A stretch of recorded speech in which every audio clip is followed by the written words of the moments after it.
Bat Maïcha. Hervé, ton papa? Albert Avraham Ben Shlomo.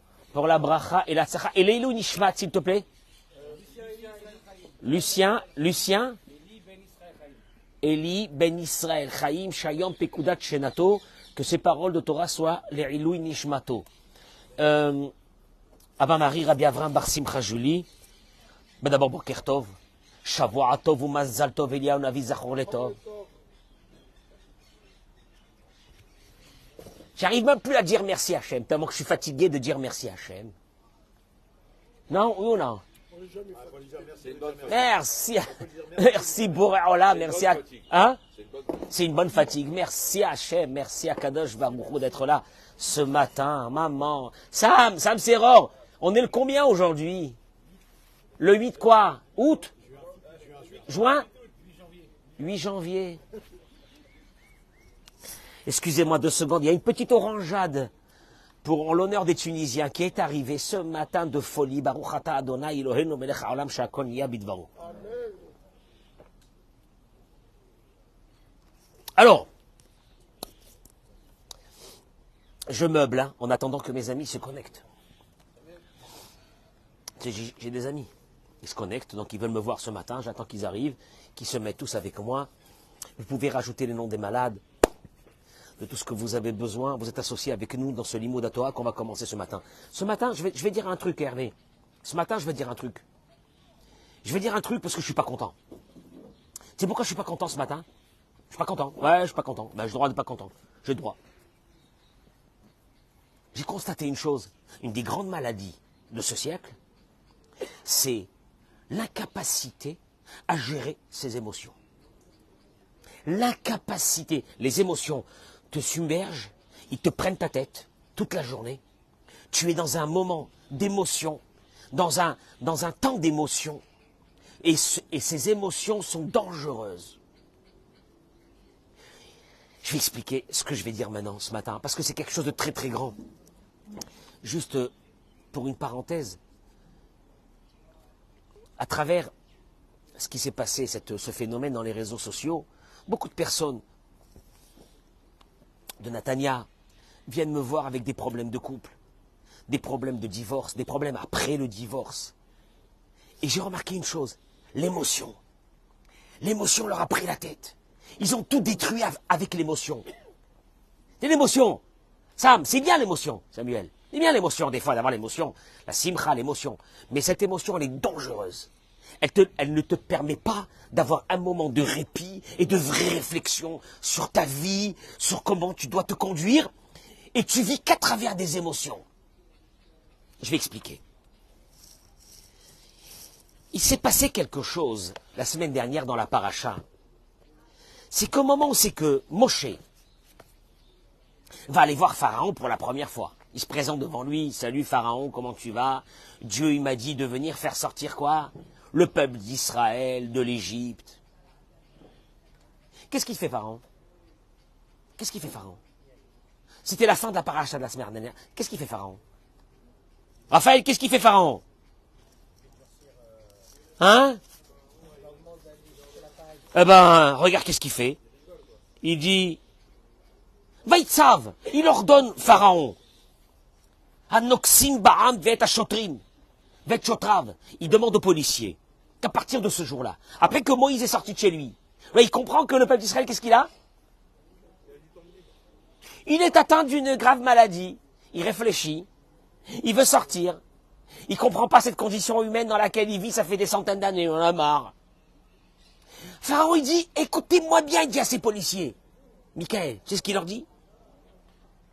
Et matkonet, l'otosifun la tête teven la amil bonne levenim kitmol shilshom, hem yelchou vekrosheshu lahem teven. Jusqu'à maintenant, vous leur donnez les matières premières, la paille, comment on appelle ça, le mortier, pour faire des briques. Aujourd'hui, à partir d'aujourd'hui, vous ne leur donnez plus la matière première, c'est eux qui iront la chercher. C'est-à-dire double travail. Et pourquoi il fait ça, Pharaon? Pourquoi il fait ça, Pharaon? Shmuel Seror, pourquoi il fait ça, Pharaon? Pourquoi? Pourquoi le double? Pourquoi? Qu'est-ce qu'il y a? Il dit comme ça, Kinirpim hem. Ils se sont reposés. Ils ont commencé à réfléchir. J'aime pas ça, il dit Pharaon à ses policiers. Alken, et c'est pour ça qu'ils ont commencé à dire qu'ils veulent sortir. Oui, pourquoi? Tu sais quand est-ce que tu veux sortir de ton problème? Tu sais quand est-ce que tu veux sortir de ton problème? Quand tu prends le temps de réflexion. Tu sais quand est-ce que tu vas arrêter la catastrophe dans laquelle tu vis? T'es en train de détruire tout le monde autour de toi? C'est quand tu prends le temps de la réflexion. Pharaon, il dit, j'aime pas ça, mais j'aime pas ça. J'aime pas ça. Tirbada avoda ala anashim. Veyasuba. Rajoutez-leur du travail, occupez-le. Ne les laissez pas réfléchir. Pour ne pas qu'ils puissent penser à des choses qu'ils ne doivent pas penser. Traduction des mots, Pharaon a trouvé le génome de la perdition de l'être humain, c'est lequel? Ne réfléchis pas. Ne réfléchis pas. Car si tu réfléchis, il dit Pharaon, je suis foutu. Ne réfléchis pas. En Corée du Nord, tout est programmé. En Corée du Nord.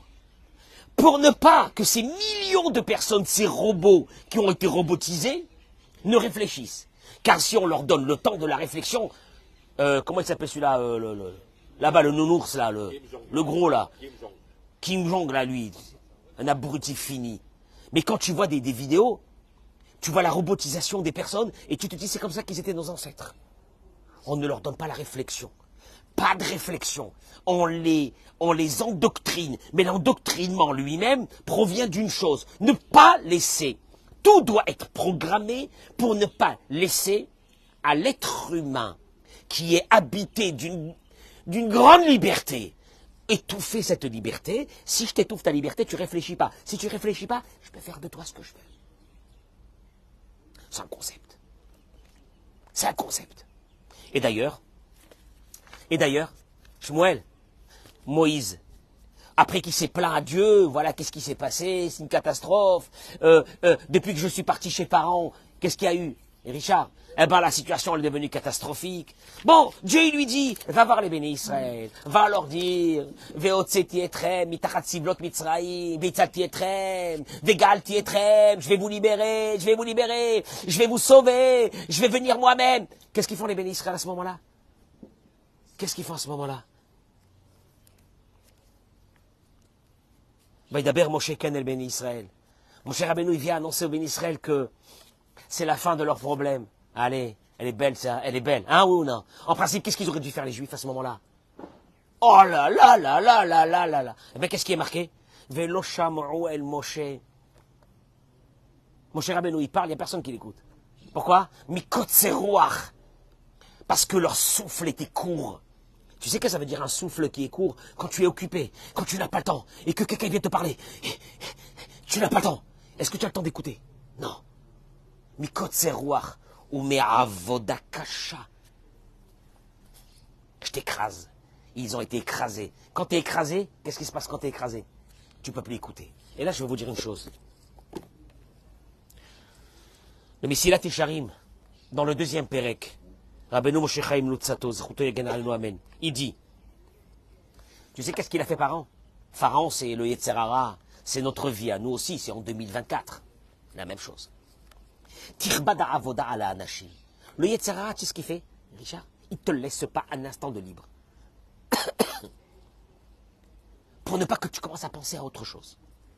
Shehaya mitkaven shelo lehaniach, il dit le Mesilat Yesharim, revar klal. Il ne faut pas qu'ils aient une minute de libre.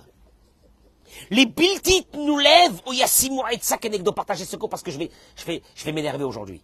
Je vais m'énerver, partagez ce cours, je vais m'énerver. Si vous avez des enfants, ça va pas dans les couples, si vous avez des problèmes dans les couples, si vous voulez divorcer, si vous êtes déjà divorcé, ça vous concerne. Ce cours, il vous concerne. Enfin, c'est pratiquement la moitié de l'humanité. Allez.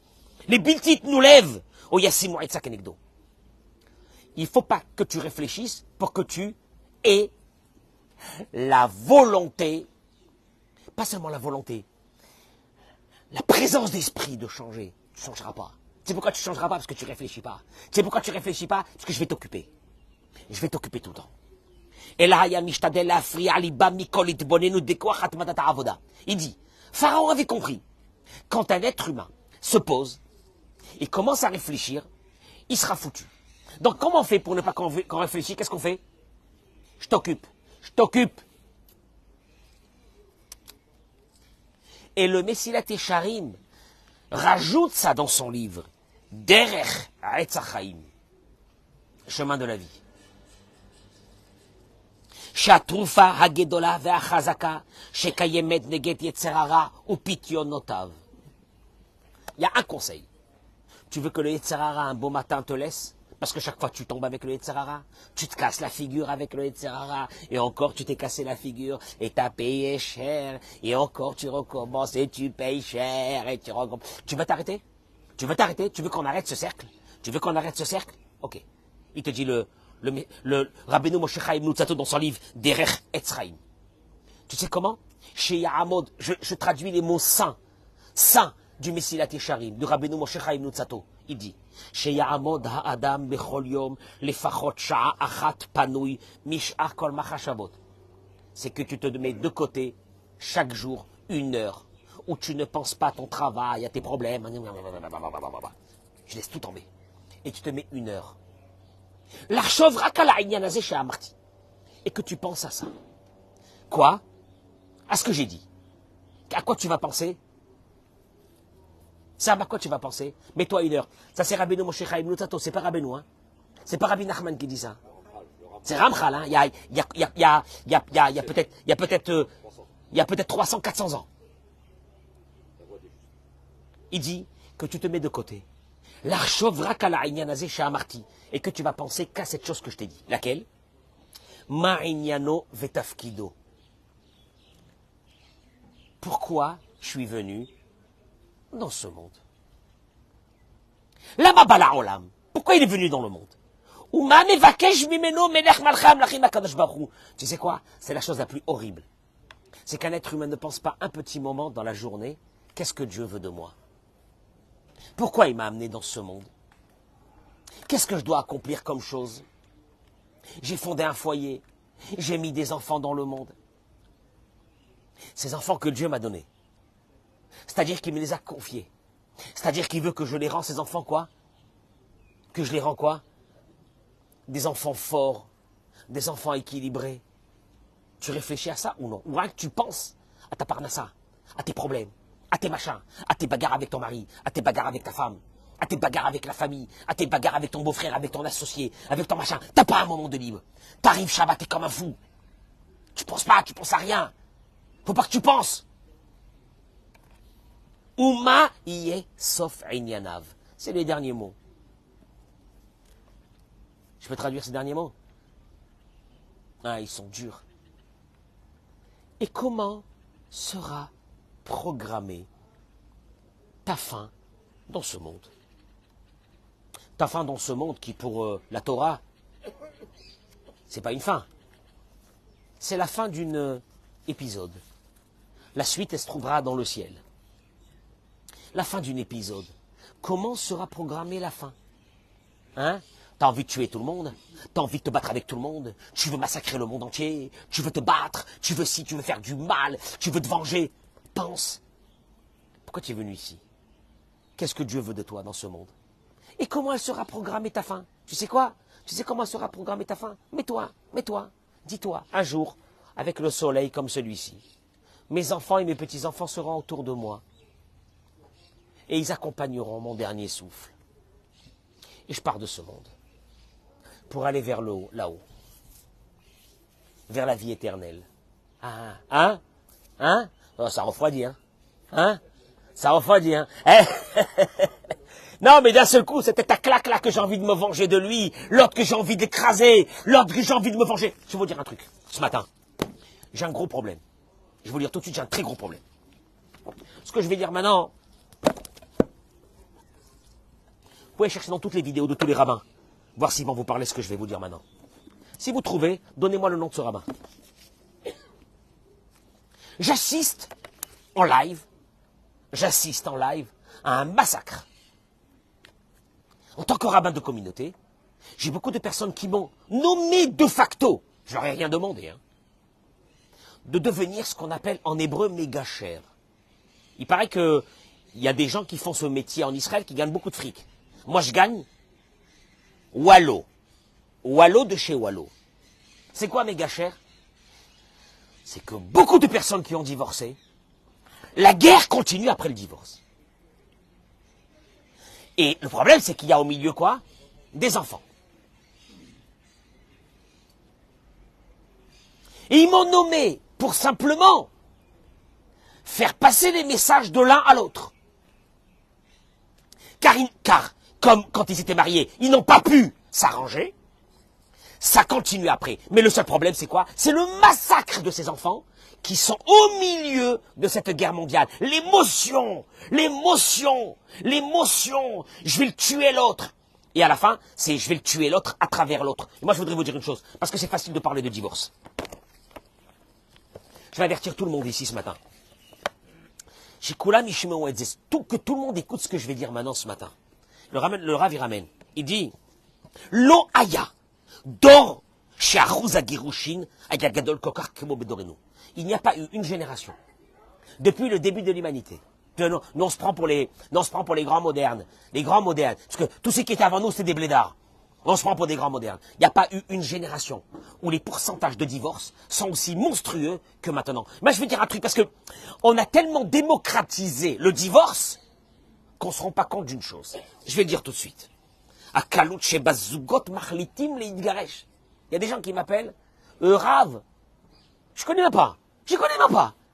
Oui, bonjour, j'ai reçu votre numéro de téléphone, c'est-à-dire que tu ne me connais pas. Je voulais savoir comment est-ce qu'on fait pour divorcer. Mais va te faire cuire des œufs. Tu m'appelles à moi pour que je te donne des indications comment tu divorces. Mais va-t'en. Ah, mais avec une nonchalance. Oh, on divorce. Ça y est, on divorce. Il dit, Zedabar Chitradesh Bedorenu. C'est une chose qui est arrivée dans notre génération. Veudavar Nora. Il dit, c'est un drame. C'est un drame comme la mort, c'est un drame. Qu'on perde quelqu'un, c'est un drame. Le divorce, c'est un drame. C'est un drame, mais un vrai drame. Avec des conséquences terribles. Qu'il est assez dit que, il dit, Betamid le yadati, shagirushin, gormim, sevel, rav, la yeladim. Juste avant ça, pardon, excusez-moi, juste avant ça. Il dit malheureusement, personne ne va accepter l'idée que Baït, Sheyesh Boshlam Baït, une maison où il y a de l'harmonie, où le mari respecte sa femme, la femme elle respecte son mari. C'est pas évident tous les jours, hein, c'est pas évident, hein. Oh, des fois ça crie, machin, mais bon, Baruch Hashem, la majeure partie du temps, le mari, qu'est-ce que tu veux dire à sa femme, qu'est-ce que tu veux, tu veux ça va, Bakacha. Ça te fait plaisir, mais Bakacha. La femme, elle dit à son mari, ah mon chéri, quand la cavote pour ce que tu fais pour moi, quand la cavote d'Araba pour la parnassa que tu amènes, etc. Elle le remercie devant les enfants. Il y a la paix à la maison. Il dit, ces enfants-là, il est indéniable que ces enfants qui sortent de cette maison, ce sont des enfants réussis. Oavim et Achaim, ils aiment la vie. Ils aiment la vie. Tu sais pourquoi ils aiment la vie? Parce que quand tu as vécu dans une maison où on aimait la vie, où il y avait du kiff dans cette maison, et bien après quand tu sors de cette maison, qu'est-ce que ça? T'aimes la vie. Il te dit, Oravim la tête, ce sont des enfants qui aiment donner. Yeshlahem bitachon atzmi. Ce sont des enfants qui sont forts. Tu sais comment tu as cette... Il faut que tu comprennes une chose, que la maladie de ce siècle aujourd'hui, de ces adultes, dépressifs, aucune force, aucune volonté, aucune joie, aucune espérance sur l'avenir. Tu sais d'où ça vient ça? Mais ça vient ça d'une maison qui a été malade. Parce que c'est là-bas qu'on aurait dû leur donner ces vitamines. Ah, il dit, parce qu'une maison où il n'y a pas ça, à plus forte raison quand il y a des divorces.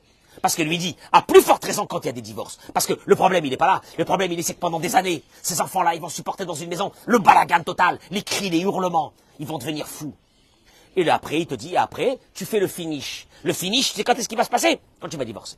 Et là, il te dit, il a dit, au miyodea, ipam, idgabru, al-bkiot, nafshiot. Je vais vous dire une chose. Le point commun de tous les enfants qui ont subi dans une maison l'émotion d'un couple qui n'ont pas su le gérer, cette émotion. Et que c'était la guerre pour chaque chose. Voilà l'émotion, quand on parle de l'émotion, pas de réflexion, pas de réflexion. Tu t'arrêtes pas un moment pour réfléchir. Qu'est-ce que je fais là? Qu'est-ce que je fais dans cette maison? Je fais grandir des enfants. C'est les enfants que Dieu m'a donnés. Je dois les faire grandir pour les faire sortir les meilleurs au monde. Tu penses à eux-mêmes? À qui tu penses? Toi, tu penses qu'à tuer ta femme et la femme pense qu'à tuer le mari. Vous n'avez pas honte. Et au milieu, il y a des enfants. Et il dit, Dieu sait si un jour ces enfants, en devenant des adultes, ils seront des adultes normaux. Traduction des mots, tu vas mettre enfant au monde, 2, 3, 4 enfants. Tu vas pas gérer ta vie. Ça va être que de l'émotion. Il n'y a pas des moments de réflexion pour te dire qu'est-ce que je fais dans la vie. Tu vas faire sortir 3, 4 malades qui eux-mêmes engendreront un jour plein de malades. Parce qu'ils sont malades. Et les malades engendrent des malades. Omnam, il dit, c'est vrai, il dit le Rav, j'ai su que ces procédures de divorce amenaient de grandes souffrances aux enfants. Aval Méché, il dit, mais ce qui m'a réveillé, c'est qu'un jour j'ai vu quelqu'un, il dit le Rav, âgé de 50 ans. 50 ans, ça veut dire, ça fait très longtemps que ses parents avaient divorcé, il a fait sa vie, etc. Hein, il a 50 ans, ça y est. Et ce Rav, il lui a dit que les souffrances que j'ai eues dans ma vie, par les guerres qu'il y avait dans la maison, et après le divorce, et la vie après le divorce, les souffrances que j'ai eues, il m'a dit ce monsieur, un monsieur respectable, il lui a dit, il y a suffisamment de quoi faire pardonner tout le peuple d'Israël les fautes qu'ils ont fait. Tu entends ça d'un monsieur, pas d'un jeune. Tu entends ça d'un monsieur, ça veut dire qu'il te dit que sa vie, elle a été une horreur. Une horreur. Par cause de qui? À cause qu'il est né dans une maison où il y avait 2 fous.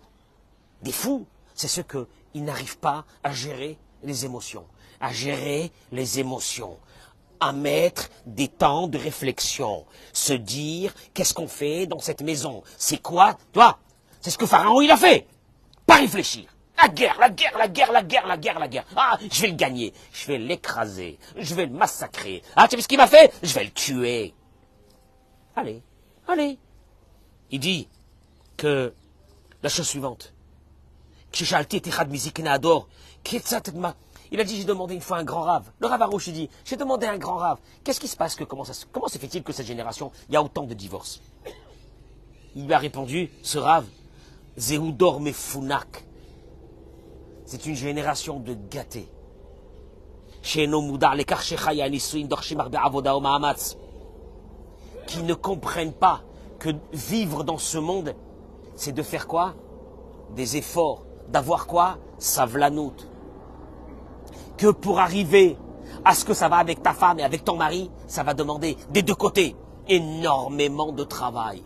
Et ils ont cru que le mariage c'était un feeling. Un feeling. On a eu le feeling, on a eu l'étincelle, il y a eu l'étincelle, il y a eu le truc, on s'est kiffé, on s'est méga kiffé, on s'est marié. Et après, après elle me gonfle, il me gonfle, il fait n'importe quoi, elle fait n'importe quoi, et vas-y. Et l'émotion qui submerge un couple comme ça, la destruction de ce couple. Et il dit, Gamlanou, le Rav lui a dit, nous aussi on a eu des difficultés, etc. Parce que tu te maries avec quelqu'un qui est complètement différent de toi, qui vient d'une famille différente, qui avait des parents différents, qui avait un parcours de vie différent. Qu'est-ce que tu crois? Ouais. Alors? Il lui a dit, Avalma, on était prêts. Les deux. Des fois, je prends des couples, j'ai envie de les tuer. Je leur dis, toi, tu fais 20% d'efforts. Elle a fait 20% d'efforts. Vous restez au moins jusqu'à 90 ans ensemble. Mais quand je vois dans un couple un type qui est fermé, ou une femme qui est fermée, qui pense que c'est l'autre qui a des problèmes, et elle n'a rien à arranger, je leur dis tout de suite, en 5 minutes, vous pouvez partir. Ils sont un peu choqués.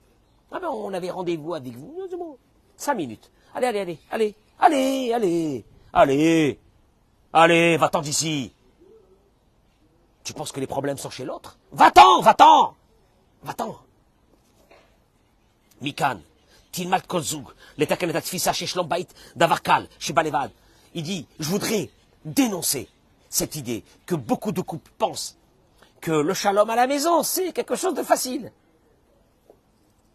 Et eux-mêmes, quand ils voient des couples, que ça va très bien chez eux, il y a une harmonie, qu'est-ce qu'ils se disent?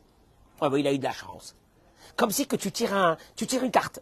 Il y a certains qui ont de la chance, il y a certains qui n'ont pas de la chance. Il te dit, c'est faux, c'est une erreur. Ce couple-là a fait des concessions, des 2 côtés. Des 2 côtés, pas un. Des 2 côtés. Ils ont fait des concessions, Baruch Hashem, ils sont bien ensemble. Ils ont fait des concessions.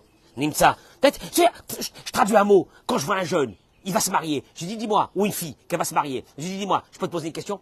Tu vas faire des concessions pour ce monsieur? Parce que tu sais qu'il ne te ressemble pas du tout. Oh là là! Tu vas faire des concessions ou tu penses pas faire des concessions? Ou tu penses gérer ta vie comme tu la gères quand tu es jeune et célibataire? Je dis, si ta réponse elle est que toi, tu vas rien modifier dans ta vie et que c'est l'autre qui doit se modifier, je t'annonce déjà que tu vas divorcer.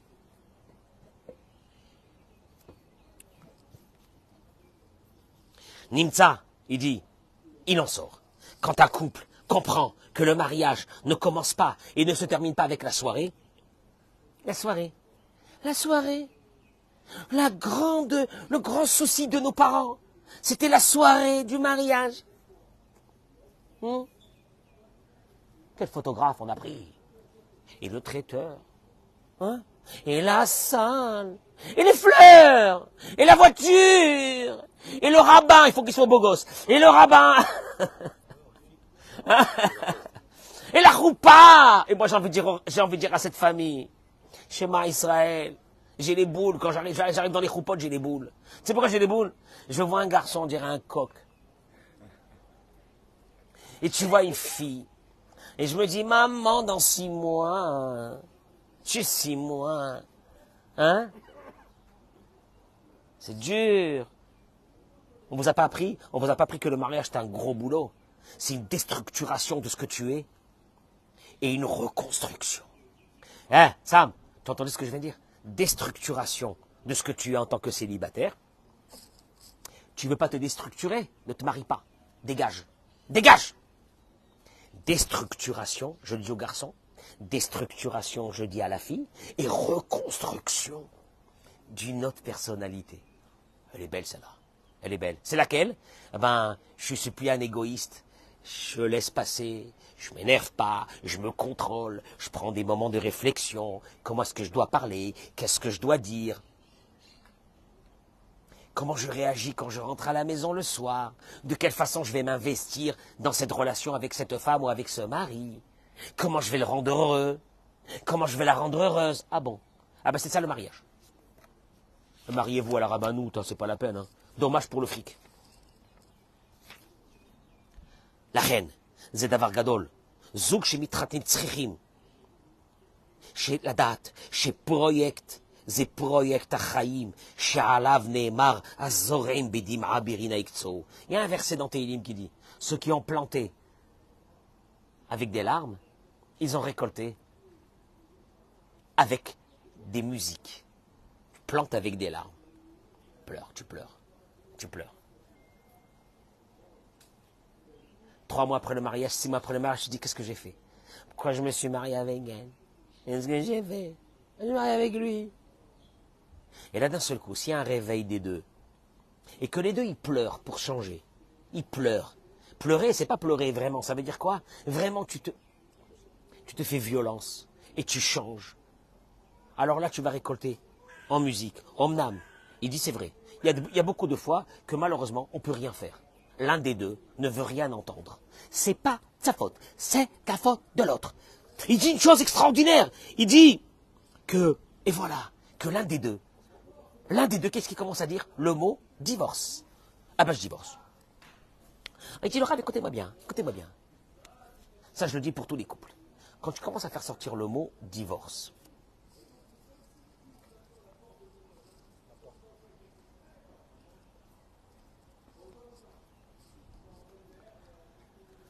il dit, le Rav, quand tu dis le mot divorce, je vais traduire ça en des mots simples.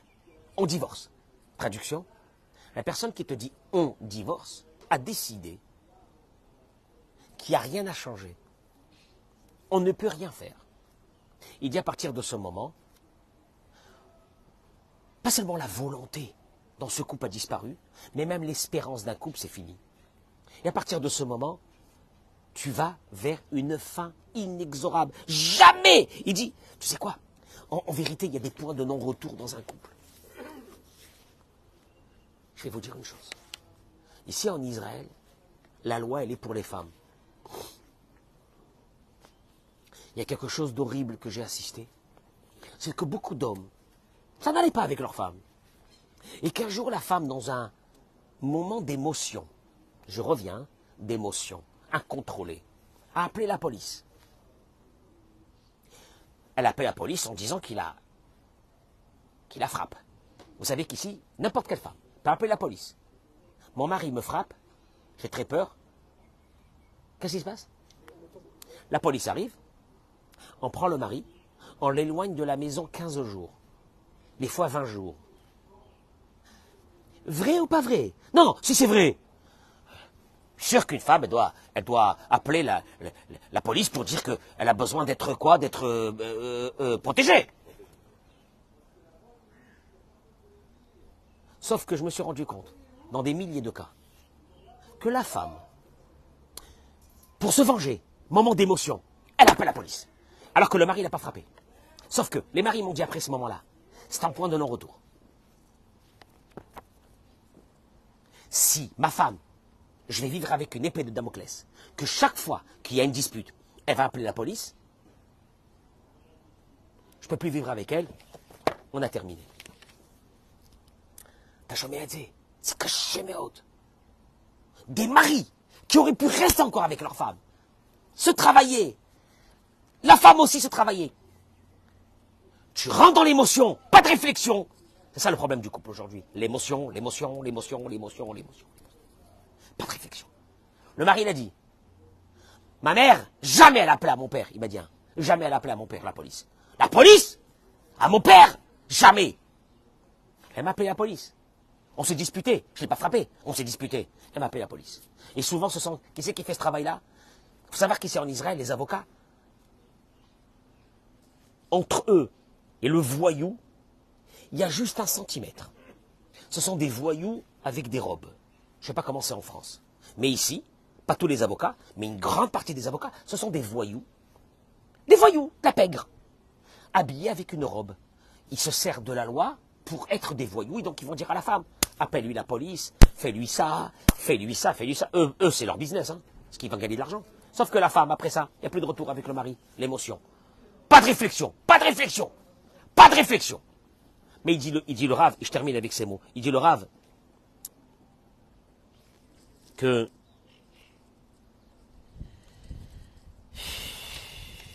il dit comme ça.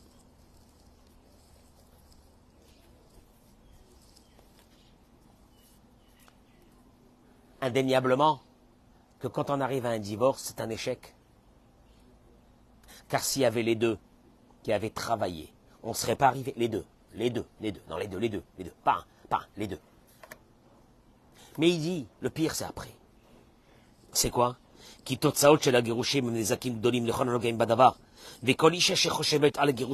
dit chaque femme ou homme qui pense au divorce. Bon, la guerre. Maintenant, c'est la guerre. Toi, tu te dis qu'avec le divorce, qu'est-ce que tu vas faire? Je vais me reposer. J'en peux plus. Et là, le Rav, il dit, viens, il dit. Il ne sait pas dans quelle porte il vient d'ouvrir. La porte du divorce, qui pour toi est une porte de quoi? Ben, je vais me reposer. J'en peux plus. J'en ai marre. Ouvre la porte du divorce. Il te dit, le Rav, je vais te la montrer quand même, parce qu'il faut que tu le saches. Il dit,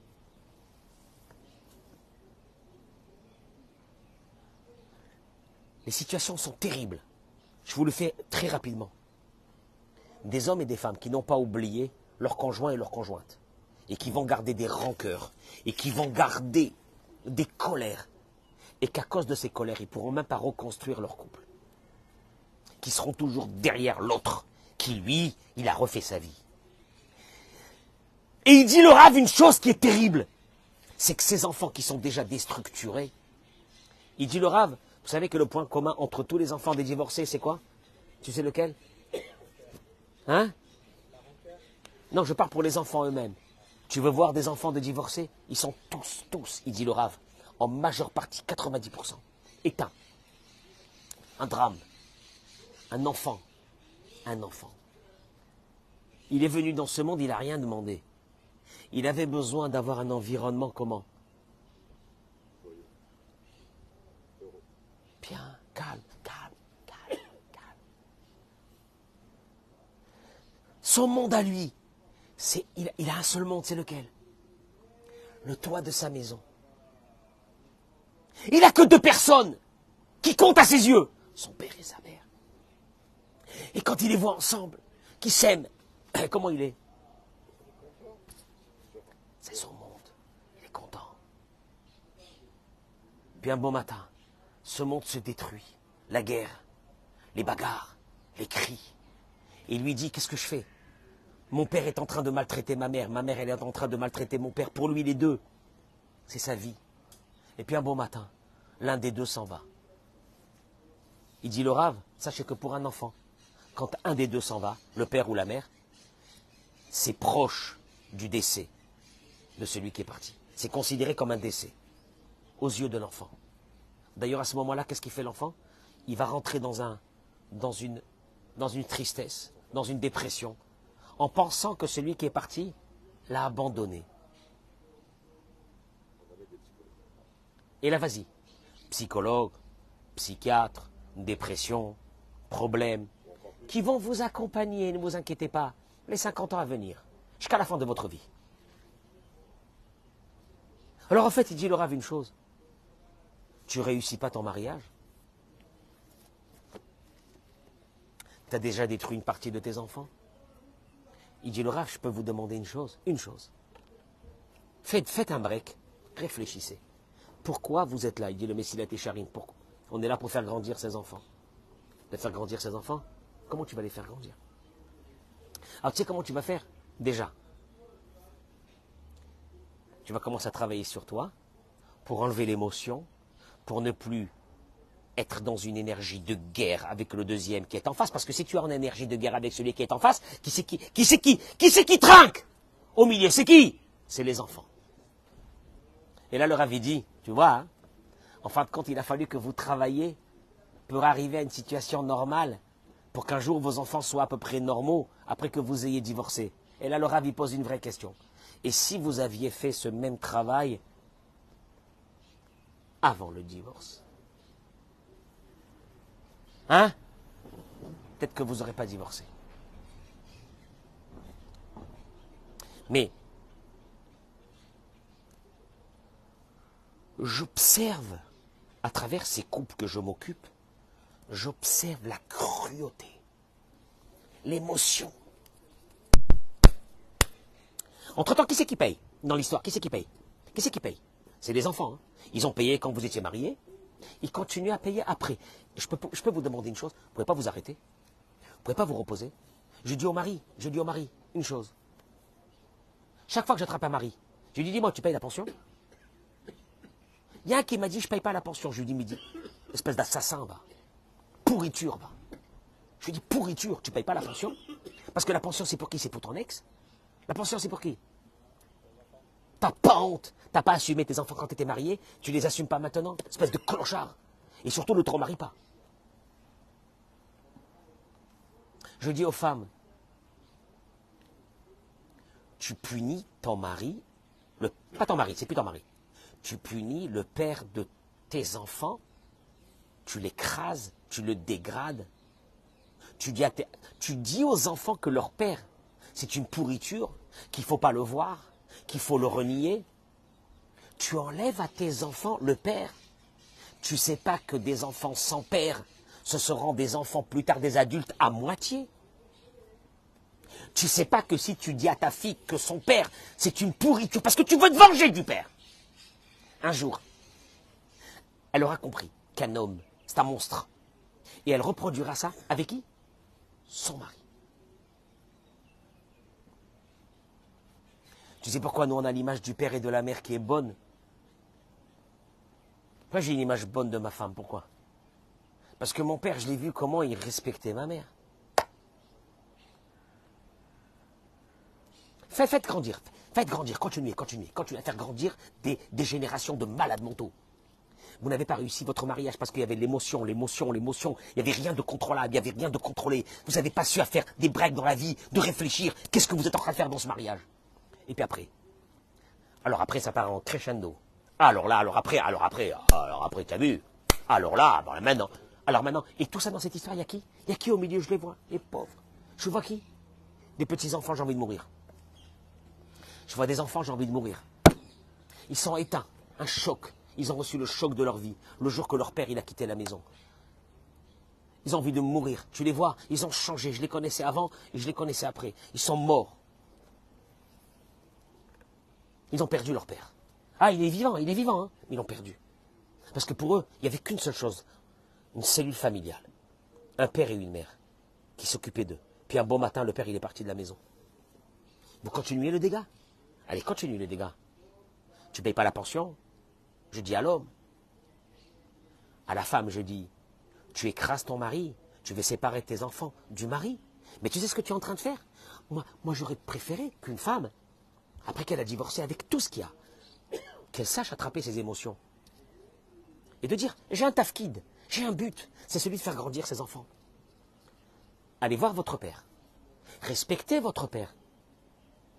Appelez votre père. Pourquoi? Pourquoi? Ben parce que pour que ces enfants plus tard, quand ils seront des adultes, chez eux, l'image d'un homme ne sera pas un monstre, surtout quand il y a des filles dans l'histoire. Et vice-versa. Si le mari, l'ex, il dit sur sa femme toutes les pourritures du monde aux enfants, parce que le pire, c'est quand les enfants les a fait rentrer dans l'histoire. Demain, pour ces petits garçons, la femme est un monstre. Et le jour où ils se marieront, ils feront payer à leur femme ce que leur père avait fait rentrer dans la tête sur leur mère. Un peu de retenue, un peu de réflexion. Le Yetzer Hara, il ne te laisse pas réfléchir. Réfléchissez à ce que je viens de dire maintenant. Et partagez ce cours un peu à toute cette génération-là que j'en ai marre. Très bonne journée, partagez.